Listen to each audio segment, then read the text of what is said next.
बहुत समय पहले की बात है।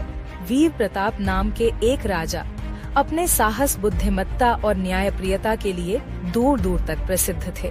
उनका राज्य हरियाली, खुशहाली और समृद्धि से भरा हुआ था, लेकिन इस समृद्धि के पीछे एक गहरा रहस्य छुपा था। राजा वीर प्रताप के महल में एक प्राचीन तिजोरी थी, जिसे अभेद्य खजाना कहा जाता था। यह तिजोरी पीढ़ियों से महल में थी, लेकिन किसी ने इसे कभी खोला नहीं था।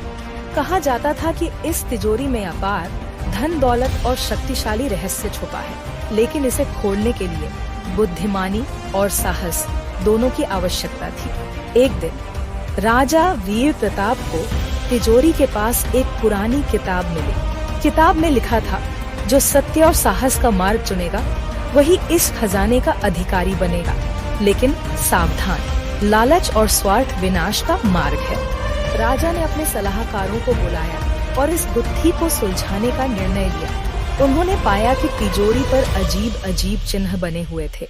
हर चिन्ह किसी पहेली को दर्शाता था। राजा ने इन पहेलियों को सुलझाने के लिए एक साहसिक यात्रा शुरू की। पहली पहेली ने उन्हें जंगल में ले जाया, जहाँ एक बूढ़ा साधु उन्हें मिला। साधु ने राजा से पूछा, तुम इस खजाने को क्यों पाना चाहते हो? राजा ने उत्तर दिया, मैं इस खजाने का उपयोग अपने राज्य की भलाई और लोगों की खुशहाली के लिए करना चाहता हूँ। साधु मुस्कुराए और उन्हें अगली पहेली का संकेत दिया।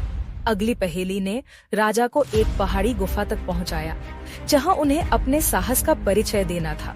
गुफा में विषैले सांप और जाल थे, लेकिन राजा ने अपने धैर्य और चतुराई से सभी बाधाओं को पार कर लिया।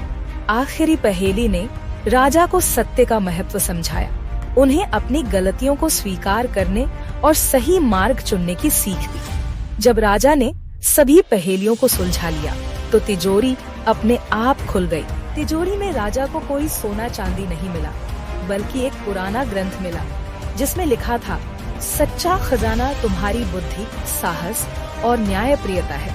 इसे अपने राज्य और लोगों के कल्याण के लिए उपयोग करो। राजा ने इस ज्ञान को अपनाया और अपने राज्य को और भी खुशहाल बनाया। इस तरह राजा वीर प्रताप ने साबित किया कि असली खजाना धन दौलत नहीं, बल्कि अच्छे विचार और कर्म होते हैं।